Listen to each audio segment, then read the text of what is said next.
Hello and good morning, everyone. I hope everyone had a fun evening last night.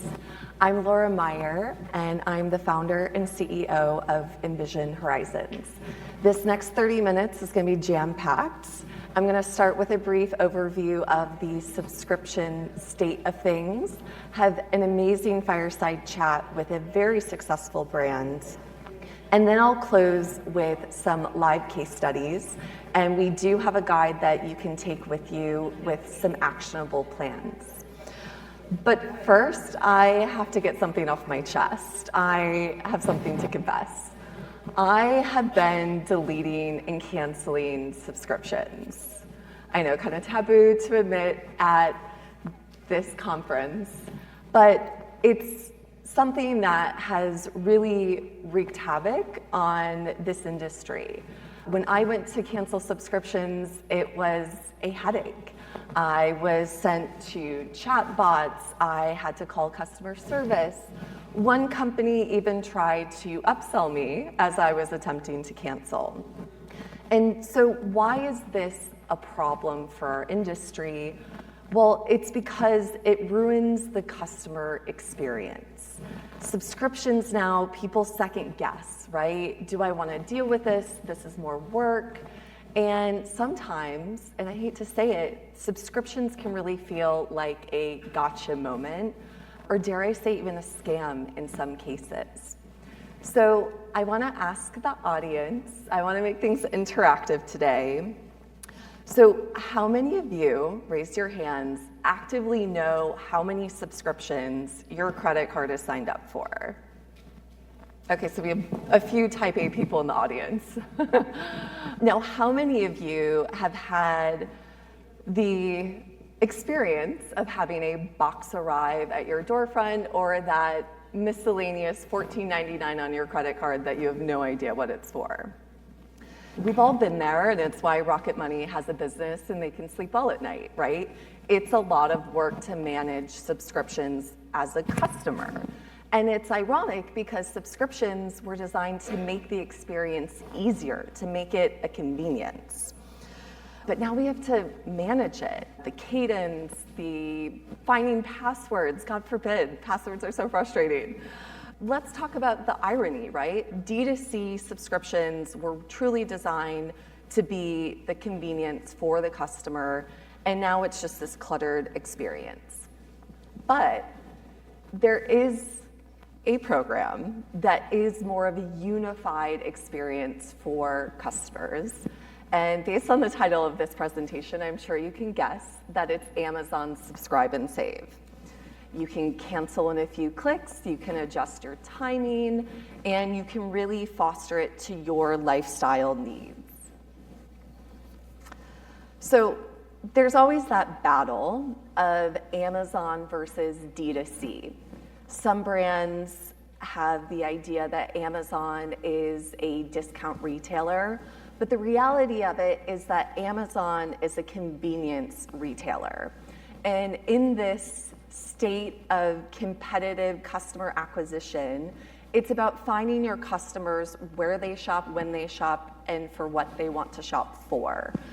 Customers are more price sensitive, they're more agnostic to their channels. So as brand loyalty declines, as marketers and operators, we have to do everything we can to get in front of our customers at reasonable acquisition costs and to keep them within our funnel. So when it comes to Amazon and Subscribe and Save specifically, there are 3 ways brands are currently handling it. Very simple, right? There are the brands that don't do Subscribe and Save at all because they don't want to compete with their D2C. And I'm sure you can guess, I think that that is a mistake. Where the bulk of brands are falling is they enable it, they think of it as a back-end setting, and they don't really think about it. They're not intentional about it, because again, they're focused on the subscription revenue on their own website. But the third brand type, and the ones that are really making Amazon a profitable and effective channel, are those that are fully committed to the Amazon channel and having a proper subscribe and save strategy. So today, I'm very excited to bring on stage Lindsay North, who is the head of Amazon at Dose. So just to give a little background on Lindsay, she brings 7 years of Amazon and e-commerce experience, and she is a one-woman show over at Dose and really spearheading their strategies for the channel as a whole. And for those of you who aren't familiar with Dose, it is one of the fastest growing supplement brands focused on supporting liver, skin, cholesterol, immune systems, and more. So let's start with the Fireside Chat. Let's first go back to the beginning. And what was the initial discussions at Dose about how you were thinking about Amazon and if Amazon was even the right channel for the brand? So initially, Dose was solely a D2C brand. They were born on D2C. That's where they really grew their customer base, and their loyalty was on D2C, which is pretty organic, right? Slowly but surely, we started to see resellers pop up on Amazon, and it started to become a light bulb moment for us that we needed to get our brand under control. Not necessarily use Amazon as a sales channel, but use Amazon as more of a brand protection. So once we listed on Amazon, there was an additional light bulb moment that maybe this could be an additional revenue driver for the brand. There's a bit of misconception that Amazon is, purely for discounts. It's a discount-heavy channel, but we came to realize that Amazon customers and D2C customers can be both very similar, but also vastly different with the subscription model. So we leaned in. And that light bulb moment, was there a specific data point that stood out to you? Were you doing tracking on incrementality? What really changed that internal sentiment? Yeah, so at Dose, we're very data-driven, so we track cohorts on a monthly basis, whether you're an OTP or a subscription customer.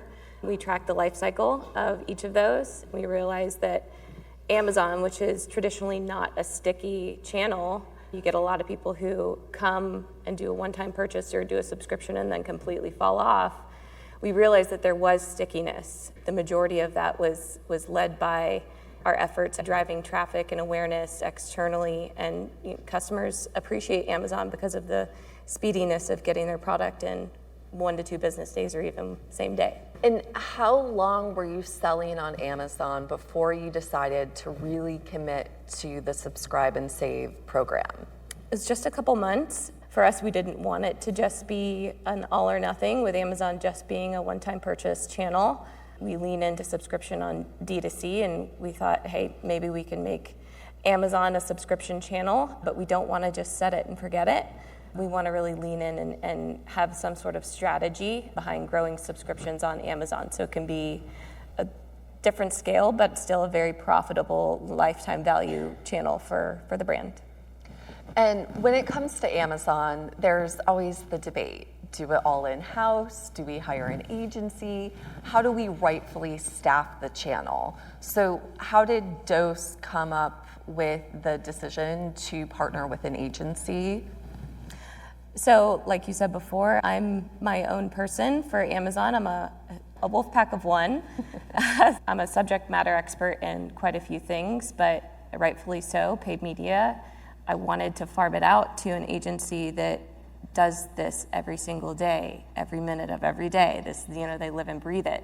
It's very important to have those subject matter experts in those different pieces of the business, so you can really lean into what you're focused on and rely on those experts to really drive the business with each of those different pieces. We chose Envision Horizons because of their catalog of brands and case studies that we've seen take it to that next level, and that's what we've seen so far. So how do you optimize that partnership to make it feel like a true partnership versus just a vendor relationship? Yeah, so great question.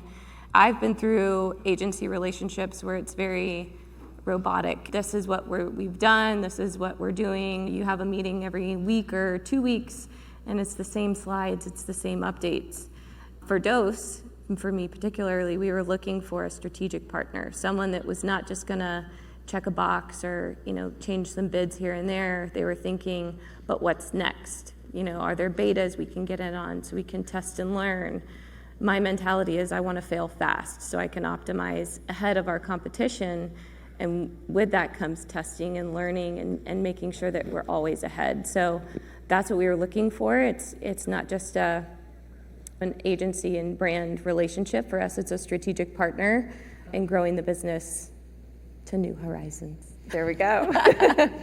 And on the topic of testing, so testing has been foundational to Dose's success. Absolutely. And when it comes to what is the best promotional structure for Subscribe and Save, what has worked best? So we've done a lot of testing within DSP, different headlines for Subscribe and Save, testing out different SKUs to different audiences, leaning into AMC a decent amount. Amazon is starting to provide much more data and flexibility when it comes to advertising, both on and off platform. And that's where a strategic partner like you guys, like Envision Horizons, has come in massively handy, because we're able to test and learn, and within a couple weeks we see what's working, or on the other hand, what's not, and we're able to pivot fast. That's been very important for us. So when you think of subscription optimization on Amazon, there's of course the promotional element, but there's also a merchandising element.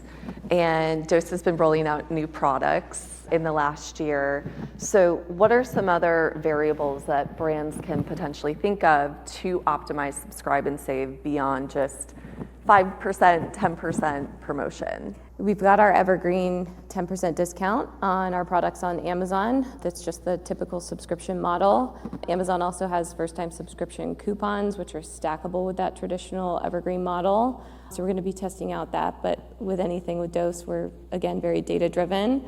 So we're going to be measuring cohorts to see how they perform against those stackable versus traditional. Sometimes too much of a discount isn't great for the customer lifetime value. Also measuring customer acquisition costs as we lean into some of these additional initiatives. It's going to be a very flexible time for Dose and testing these things. So very excited.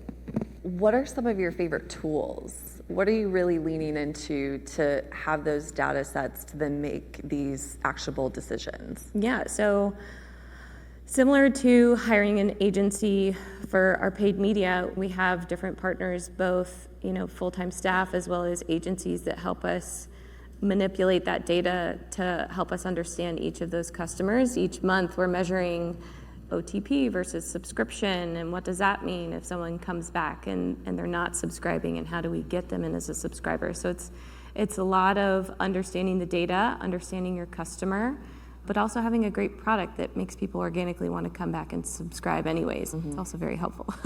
Yes, product I think is one of the most important things. There was a slide earlier that one of the reasons for a drop in brand loyalty is, quite frankly, just not liking the product. So what product characteristics help drive retention and reduce churn rates? I think there's a few things. So visually, you have to hook a customer by what your product looks like. It's very surface level, but you have to have a nice looking product. Ours is a consumable and it's a liquid, so people are very particular with taste. And our product, 9 times out of 10, will surprise a customer with how awesome it tastes. I'm one of those. Yeah, exactly.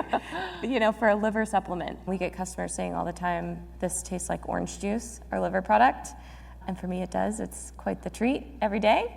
But having that good quality product, quality ingredients, not skimping on what is in your product is really important. We go through a lot of test and learn with each of our products, and some they're on the chopping block and they just don't make it, which is fine, but that just shows how intentional we are with our brand. Yeah.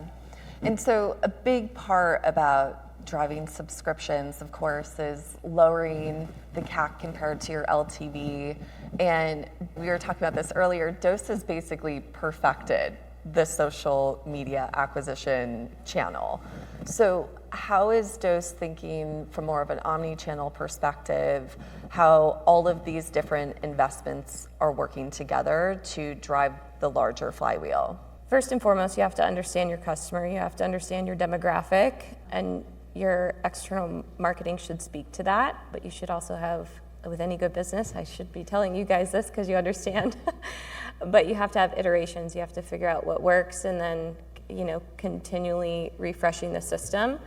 For us, it's understanding the customer and then trying to predict their next move. And when Dose is running a test, how long is that test for? When do you start to have insight of if this is working or not? It depends on what we're testing, why we're testing. Different KPIs for different tests are pretty much mandatory. You can't just have a cookie cutter mentality there. It can be anywhere from 2 weeks to a full month, but sometimes we know within days that something's not working. And for brands who aren't really thinking about their subscribe and save strategy on Amazon, what would be your advice to them as they consider putting a little more intention around that program? Test and learn. Try it out. You don't know if it's going to be a fail unless you try, and then you've checked the box. If it isn't for your brand, perfectly fine too, but check the box. Yeah. Test and learn. I wanted to open up questions to the audience before we transition into some case studies. It looks like there's a question in the back. My first question is, you guys have been running a subscription model direct on your site and on Amazon. How do they compare? Is there any differences in like the number of subscribers that are coming to Amazon to what you guys have done organically? My second question is, how has involuntary churn been impacting your LTV?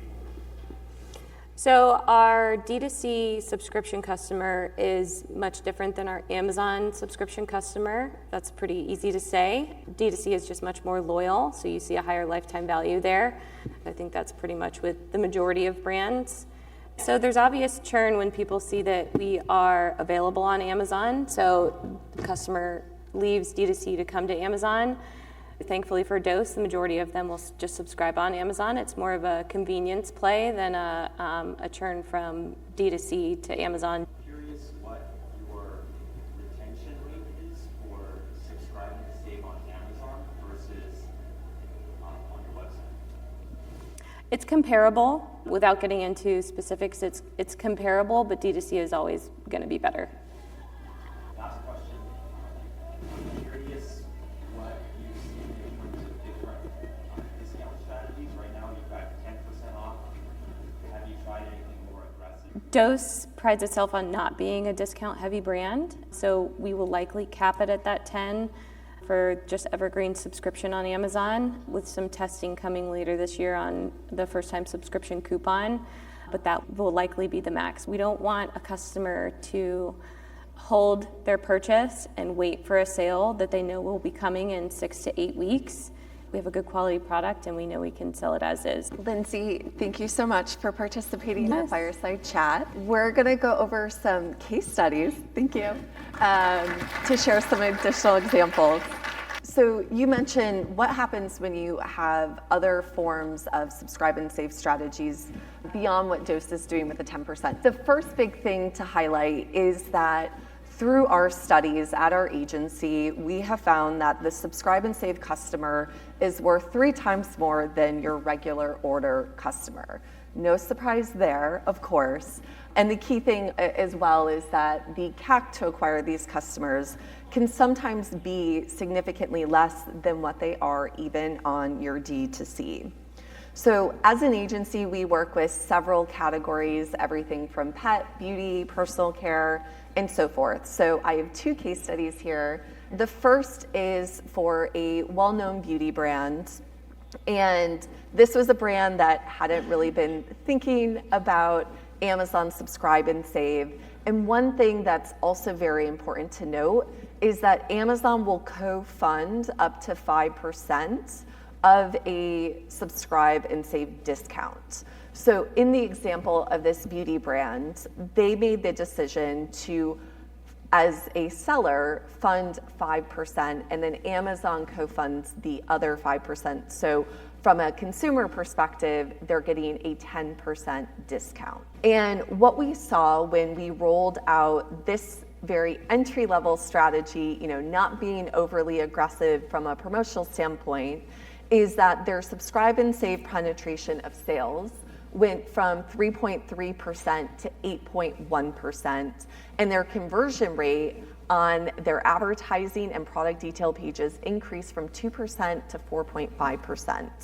This was for their largest brand, and their secondary brand had very similar results, growing in subscribe and save from 3.8% to 7.7%. One thing that we have noticed in the data and studying subscribe and save habits is sometimes having that really lofty, like 20% off coupon to get them in the door. Amazon customers are savvy. It is easy to go into your Amazon app and cancel the order right after you place it, and you got that discount. So we really advise our brands to be extremely intentional in keeping them on that second purchase. A second case study here is with a pet brand. And so this brand went much more aggressive. And since enrolling in subscribe and save, it has now become almost 36% of their total revenue, a little over a year after engaging into the program. They went much more aggressive. So they did start with a 20% off first-time offer, where there was a 10% seller-funded discount, and then they did have that 10% coupon for that first purchase. But to our surprise, the cadence of these replenishment orders has remained every 30 days. And the retention, even 90 days later, is still at 73%. And then the last example and case study I wanted to share with you has nothing to do with the promotional strategy for subscribe and save at all, but it has to do with the value of the subscribe and save customer. So with Amazon, they are known for their paid search options in terms of Amazon advertising, but Amazon also has their own display network, or their DSP. And in recent years, Amazon has really sophisticated the DSP platform by incorporating something called Amazon Marketing Cloud, where you can create custom audiences based on your brand's data versus pre-built audiences. We have found tremendous success in creating lookalike campaigns to high-value subscribe and save customers. So we're able to target similar characteristics of those who are already bought into your brand, and we're able to find incremental audiences that look like those customers. If you look at this chart, the AMC subscribe and save lookalike actually had a much lower CPM, or cost per impression share, but the return on investment of that is nearly $5 and significantly better than conquesting. So a common strategy on Amazon, especially when you're a more premium priced product such as Dose or such as other examples prior, is you want to conquest consumers that are shopping similar brands. We've been able to find this unlock of using that subscribe and save cohort and remarketing them and incrementally reaching out to them through Amazon DSP. So with that, you can use this QR code to download the full guide. This guide includes more data points, more testing ideas of how to properly incorporate subscribe and save. And as I mentioned, we will be giving out Dose samples, which will be especially helpful for those who had a very fun night last night. If you have any additional questions, please don't be shy in coming up and striking up a conversation. Thank you so much.